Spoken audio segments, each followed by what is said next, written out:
नमस्कार। ज्योतिष संसार देखने वाले सभी दर्शकों का मैं पंडित राजन शर्मा हार्दिक अभिनंदन करता हूँ। प्रिय दर्शकों, जन्मपत्री के लगभग हर पहलू को छेड़ा जा रहा है। जन्मपत्री में 12 खाने हैं, किस किस के साथ संबंध रखते हैं ये मैंने आपको प्रयास किया है बताने का। जन्मपत्री 2 ग्रुपों में बटी होती है, देव और दैत्य।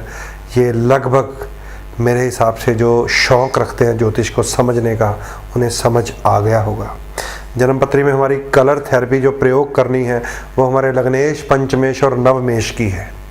उन्हीं का त्रिशक्ति हमें इस्तेमाल करना है, रंगों में, रत्नों में, यंत्रों में और मंत्रों में, ताकि हम बलशाली हो जाए और बलशाली होकर भाग्यशाली हो जाए। आजकल बात अब आ पहुंची है उस ग्रह के ऊपर जो जन्मपत्री का एक लॉक है, ताला है। राहु को ताला कहा जाता है, केतु को चाबी भी कहा जाता है, ध्यान से समझ लीजिए। तो जन्मपत्री में जो लॉक फंसा होता है वो राहु और केतु है। और ये बात मैंने आपको बता दी है कि हमारे पूर्व जन्म में किए हुए किसी दुष्कर्म, किसी पाप कर्म, किसी बुरे कर्म का फल भुगतने के लिए हम इस जन्म में आते हैं।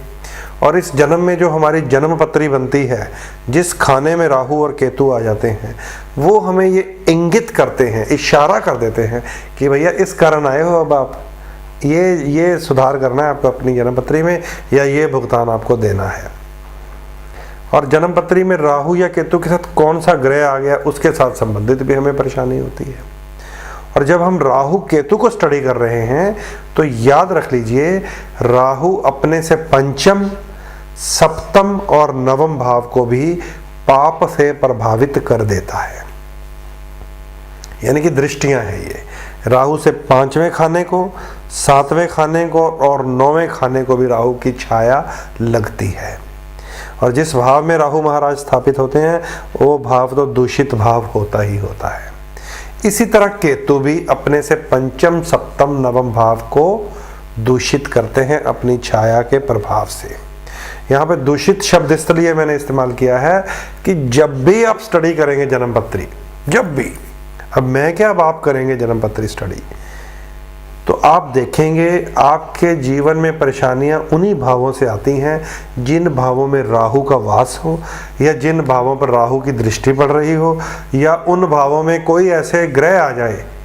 यानी कि राहु से पंचम भाव में मान लीजिए सूर्य आ गया है, राहु से सप्तम भाव में मान लीजिए शुक्र आ गया है, राहु से नवम भाव में मान लीजिए शनि आ गया है, तो ये सूर्य, शुक्र, शनि तीनों दूषित होंगे। तो फिर आपको ये देखना है ये जन्मपत्री के किन भावों के स्वामी हैं, वो भी दूषित हैं। और ये जब इनकी दशाएं आ जाएंगी सूर्य, शुक्र, शनि की, जो राहु की 5वीं, 7वीं, 9वीं दृष्टि में है, तो भी ये पीड़ित माने जाएंगे। तो भी आपको सूर्य अधिक लाभ नहीं देगा, शुक्र अधिक लाभ नहीं देगा, शनि अधिक फायदा नहीं दे पाएगा, क्योंकि उन्हें राहु देख रहा है। तो इसलिए अब जो नोट करने वाली बात यह है कि राहु और केतु की दृष्टियां होती हैं अपने से 5वीं, 7वीं और 9वीं, और जो भी इन दृष्टियों में आ गया ग्रह या भाव, वो भी राहु की छाया से दूषित और मलिन होता है। उसके साथ संबंधित भी परेशानियां हमें झेलनी पड़ जाती हैं। अब ये भी एक नोटिसेबल बात है। अब जन्मपत्री में राहु की स्थिति क्या प्रभाव दे सकती है, उसका फलादेश क्या बनता है, या गोचर में भी हम स्टडी करें कि राहु किस राशि में भ्रमण कर रहे हैं, उसका प्रभाव आजकल के जीवन में हम पर रहेगा। ये बहुत ज़रूरी चीज़ होती है। जन्मपत्री में केवल दशा अंतरदशा सब कुछ नहीं करती। जन्मपत्री में हमारे कौन से ग्रह की दशा या अंतरदशा चल रही है, उस ग्रह का संबंध गोचर में कहाँ चल रहा है, ये बहुत बड़ी बात है, बहुत ही कीमती बात है। कोई भी ग्रह जन्मपत्री में बढ़िया हो, उच्च का हो, योगकारी हो, उसकी दशा चल रही हो, अगर गोचर में वो खराब है तो फिर वो दशा के कारण हमें खराब प्रभाव दे जाता है। और कोई भी ग्रह जन्मपत्री में खराब है, दूषित है, परेशानी में, गोचर में भी खराब हो गया, तो हमारे जीवन में कोई ना कोई दुर्घटना घट जाती है। जैसे मान लीजिए आजकल मंगल वक्री हैं 14 अप्रैल तक, नोट कर लीजिए 14 अप्रैल तक आजकल मंगल सिंह राशि में वक्री हैं। और शनि देव भी वक्री हैं इस समय तुला राशि में। तो मंगल और शनि वक्री होने का मतलब ही होता है ये चोट, एक्सीडेंट, घटनाएं, लड़ाई झगड़े, ऑपरेशन होना बार बार। और जिन जन्म पत्रियों में ये दशाएं चल रही हुई मंगल या शनि की, और जन्म पत्री में भी मंगल शनि दूषित हुए अपने शत्रु ग्रहों से या राहु केतु से, तो निश्चित रूप से चोट, एक्सीडेंट, ऑपरेशन या लड़ाई झगड़े की संभावना बन जाती है। समझें इस बात को कि जो ग्रह गोचर में खराब है, पत्रिका में भी अगर खराब हुए, उन्हीं की दशा अंतर्दशा हुई, तो निश्चित रूप से हमारे साथ हादसा हो जाता है। मंगल शनि तो मैंने एक एग्जाम्पल ली है, क्योंकि आजकल गोचर में दोनों वक्री हैं, जो कि अग्निकांड, ऑपरेशन, चोट, लड़ाई झगड़े के कारक हैं।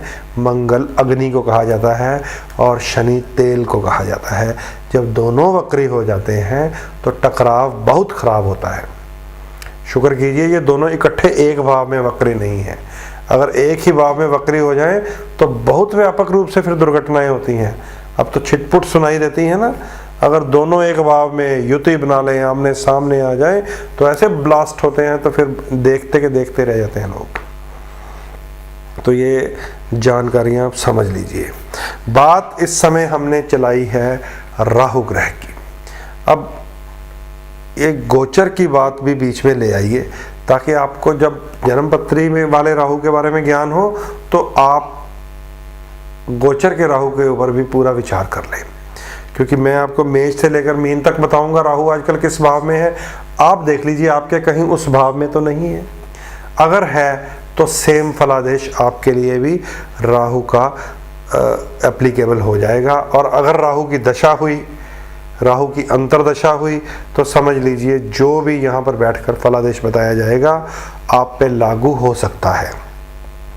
हो सकता है शब्द मैंने इसलिए इस्तेमाल किया है क्योंकि मैं यहाँ आपकी जन्म पत्रियाँ नहीं देख रहा किसी की, या किसी के सवाल का उत्तर नहीं दे रहा, मैं कोई ईमेल या कोई लेटर नहीं पढ़ रहा। एक जनरल प्रेडिक्शन करने जा रहा हूँ, या एक जनरल सा फलादेश बताया जाएगा कि ऐसे राहु इस भाव में बैठा हो तो ये खाने को प्रभाव दे देता है। अब 100% श्योर होने के लिए आपके पास आपका डाटा होना चाहिए, डेट ऑफ बर्थ, टाइम और प्लेस, जिससे आपका लगन स्पष्ट किया गया हो, आप पे कौन सी दशा चल रही है ये बात को जाना जाए। तो ये मैटर बन जाएगा जन्मपत्री दिखाने का।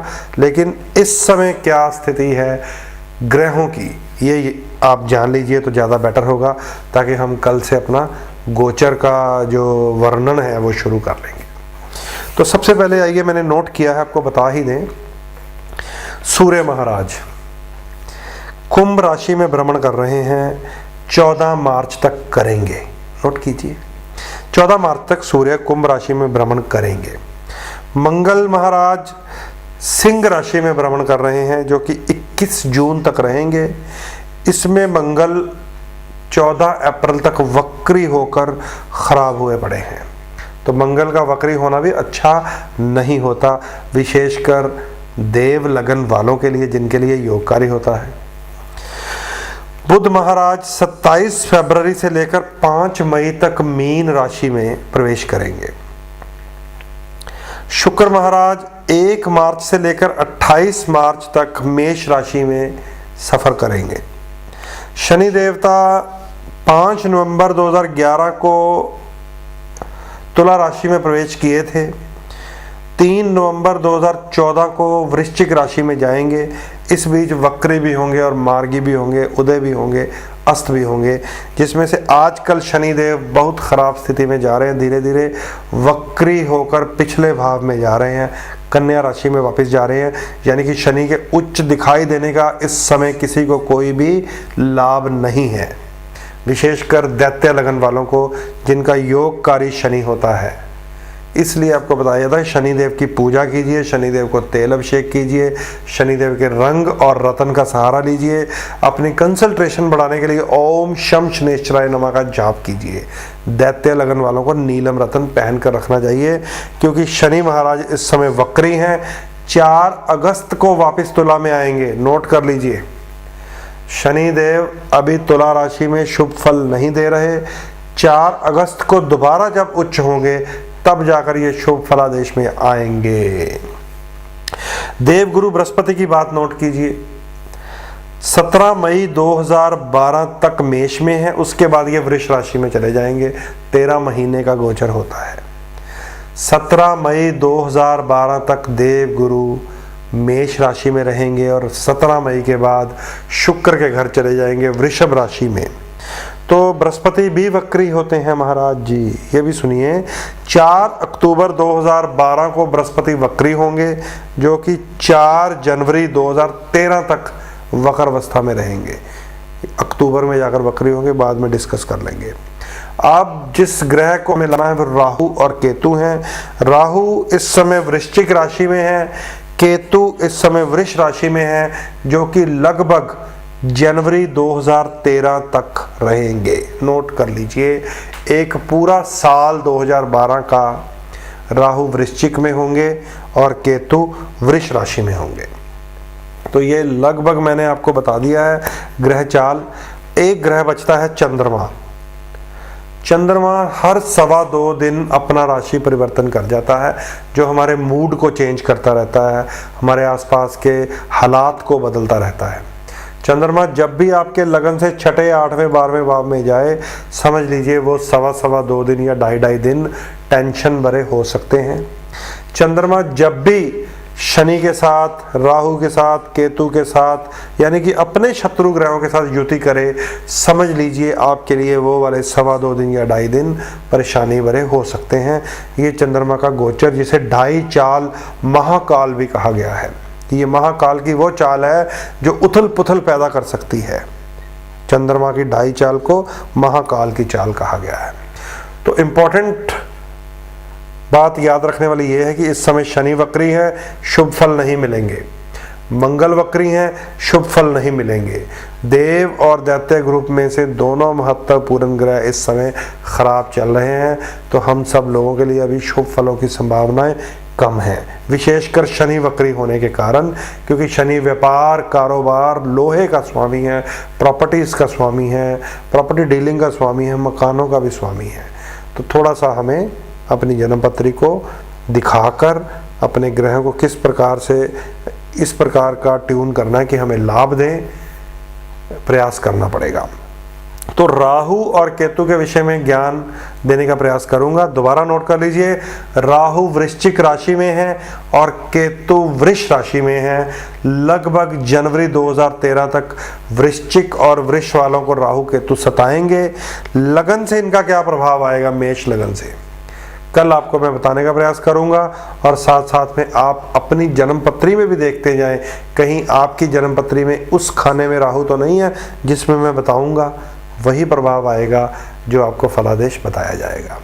तो ये सारा एक सिस्टम है जन्मपत्री को समझने का, जानने का। अगर आप अपनी जन्मपत्री पर्सनली दिखाना चाहते हैं तो स्क्रीन पर मेरे नंबर जो आ रहे हैं उन पे कांटेक्ट करके आप सारी जानकारी हासिल करें, ताकि आपको किसी प्रकार की परेशानी, दिक्कत ना हो। यही संदेश देता हुआ अपनी वाणी को विराम लगाता हूँ। नमस्कार।